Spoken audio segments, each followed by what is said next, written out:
This sound might disappear one day, and when it does, Saigon will never feel the same again. If you close your eyes, you can hear Saigon before you see it. Not its buildings or its skyline, but this, the sound of thousands of motorbikes waking up with the city.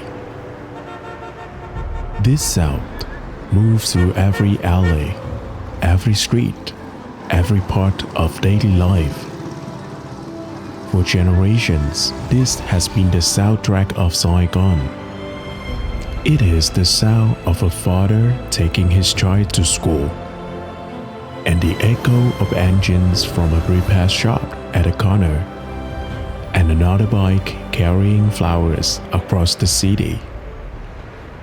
Motorbikes are not just a part of traffic, they are part of Saigon's memory. But the city is changing. New metro lines, electric buses, more cars, more buildings. And amid these changes, the sound of that generation grew up with may slowly disappear. And this is only one part of a much bigger story waiting below.